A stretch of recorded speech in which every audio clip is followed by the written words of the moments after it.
Easy লার্নিংয়ে আপনাদের সবাইকে স্বাগত। আচ্ছা, কখনো কি ভেবে দেখেছেন একটা দেশের সবচেয়ে বড় সম্পদ আসলে কি? তেল, গ্যাস নাকি সোনা? চলুন আজকের এই আলোচনায় আমরা দেখব কিভাবে একটা দেশের আসল সম্পদ হয়ে ওঠে তার মানুষ, আর কেন তাদের ওপর বিনিয়োগ করাটাই দেশের ভবিষ্যৎ ঠিক করে দেয়। অর্থনীতির একদম মৌলিক একটা প্রশ্ন নিয়ে আমরা আলোচনা শুরু করছি, যেটা আমাদের একটা খুব সাধারণ ধারণাকে চ্যালেঞ্জ করবে। প্রশ্নটা হলো, একটা দেশের বিশাল জনসংখ্যা কি তার জন্য একটা বোঝা, নাকি এটাই তার সবচেয়ে বড় সম্পদ হয়ে উঠতে পারে? এই প্রশ্নের উত্তরটা ঠিকমতো বুঝতে হলে আমাদের দুটো বিষয় জানতে হবে। একটা হলো মানব সম্পদ, আর আরেকটা মানব মূলধন। এগুলো কি শুধু শ্রম বা টাকার মতো কোনো ব্যাপার? না, এর মানে কিন্তু আরও অনেক গভীর। এখানে আসলে দৃষ্টিভঙ্গির একটা বড় পরিবর্তন আনতে হবে। জনসংখ্যাকে শুধু একটা বোঝা বা দায় হিসেবে না দেখে বরং একটা শক্তিশালী সম্পদ হিসেবে দেখার চেষ্টা করতে হবে। মূল আইডিয়াটা হলো, মানুষ তখনই একটা দেশের সেরা সম্পদে পরিণত হয় যখন তাদের ওপর বিনিয়োগ করা হয়। মানে শিক্ষা, ট্রেনিং আর ভালো স্বাস্থ্যসেবার মাধ্যমে তাদের মধ্যে যে দক্ষতা আর জ্ঞান তৈরি হয়, সেটাই হলো মানব মূলধন। ব্যাপারটাকে এভাবেও ভাবা যেতে পারে, তাই না? যেমন ধরুন, জমি বা মেশিনে বিনিয়োগ করলে লাভ পাওয়া যায়, ঠিক তেমনি মানুষের ওপর বিনিয়োগ করলেও একটা রিটার্ন আসে। মানুষের স্বাস্থ্য, শিক্ষা আর প্রশিক্ষণের পেছনে যে খরচ করা হয়, সেটাই কিন্তু তাদের আরও প্রোডাক্টিভ বা উৎপাদনশীল করে তোলে। তো এই পুরো ব্যাপারটা বাস্তব জীবনে দেখতে কেমন হয়? চলুন দুই বন্ধুর একটা দারুণ শক্তিশালী গল্প শোনা যাক। এই গল্পটা শুনলেই পুরো ধারণাটা একদম পরিষ্কার হয়ে যাবে। শুকুল আর বিলাস, ওরা একই গ্রামে থাকত, কিন্তু জানেন, ওদের উপর যে বিনিয়োগ করা হয়েছিল তার পার্থক্যের কারণে ওদের জীবন দুটো একদম আলাদা দিকে বাঁক নিয়েছিল।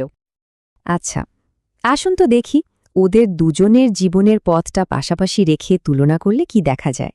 দেখুন, সকল গ্রামের স্কুলে পড়েছে, ওর বাবা মা ধার করে ওকে একটা কম্পিউটার কোর্সও করিয়েছেন।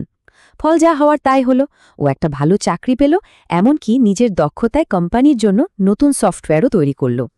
আর অন্যদিকে বিলাস, অসুস্থতা, টাকার অভাবে ওর আর স্কুলে যাওয়াই হয়নি। ওর মায়ের মতোই মাছ বিক্রি করে সামান্য আয় করে জীবন চালাত। সকল আর বিলাসের জীবনের এই যে দুটো আলাদা পরিণতি, এটা কিন্তু শুধু একটা গল্প নয়, এটা অর্থনীতির একটা খুব গুরুত্বপূর্ণ নীতিকে দারুণভাবে আমাদের সামনে তুলে ধরে। এখানে সবচেয়ে জরুরি পয়েন্টটা হলো, সকলের উপর যে ইনভেস্টমেন্টটা করা হয়েছিল সেটা শুধু ওর নিজের জন্যই লাভজনক ছিল না, বরং দেশের অর্থনীতির জন্য একটা বড় প্লাস পয়েন্ট ছিল। আর অন্যদিকে বিলাসের ক্ষেত্রে কি হলো? ওর স্বাস্থ্য বা শিক্ষায় কোনো বিনিয়োগই করা হয়নি। ফলে ও একজন অদক্ষ শ্রমিক হয়ে থেকে গেল, যার আয় ছিল খুবই সামান্য। আর এই প্রভাবটা কিন্তু শুধু একজন মানুষের মধ্যেই সীমাবদ্ধ থাকে না, এটা এমন একটা চক্র তৈরি করে যা প্রজন্মের পর প্রজন্ম ধরে চলতে পারে। যেমন ধরুন, যে বাবা মায়েরা নিজেরা শিক্ষিত, তারা কিন্তু স্বাস্থ্য আর শিক্ষার আসল গুরুত্বটা বোঝেন, আর তাই তারা তাদের ছেলেমেয়েদের পড়াশোনা আর স্বাস্থ্যের উপর অনেক বেশি বিনিয়োগ করেন। এর ফলে একটা সুচক্র বা ভার্চুয়াস সাইকেল তৈরি হয়। মানে প্রত্যেকটা নতুন প্রজন্ম তার আগের প্রজন্মের থেকে আরও ভালো অবস্থানে পৌঁছে যায়। ঠিক এর উল্টোটাও কিন্তু সত্যি। বিনিয়োগের অভাব একটা কুচক্র বা ভিশাস সাইকেল তৈরি করতে পারে, যা একটা পরিবারকে বছরের পর বছর ধরে একটা ডিসঅ্যাডভান্টেজেবল অবস্থায় আটকে রাখতে পারে। আর মজার ব্যাপার হলো, এই একই নিয়মটা কিন্তু শুধু পরিবার না, একটা গোটা দেশের ক্ষেত্রেও একইভাবে কাজ করে। চলুন এবার আরেকটু বড় পরিসরে দেখি একটা দেশের পর্যায়ে এই নীতিটা কিভাবে কাজ করে, আর কিভাবে একটা দেশকে পুরোপুরি বদলে দিতে পারে তার একটা দারুণ উদাহরণ দেখা যাক। সবচেয়ে অবাক করা বিষয়গুলোর একটা হলো কিভাবে কিছু দেশ কোনো রকম প্রাকৃতিক সম্পদ ছাড়াই এত ধনী আর উন্নত হয়ে ওঠে।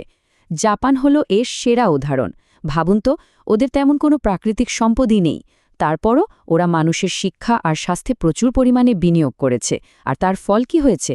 সেই দক্ষ আর স্বাস্থ্যবান মানুষগুলোই জাপানকে আজকের এই উন্নত আর ধনী দেশে পরিণত করেছে। এই ঘটনাটাই প্রমাণ করে দেয় যে মানুষই হলো আসল সম্পদ। মানে জমি বা মূলধন নিজে থেকে তো আর কিছু করতে পারে না, তাই না? যতক্ষণ না দক্ষ মানুষ সেগুলোকে ঠিকঠাক মতো কাজে লাগাচ্ছে।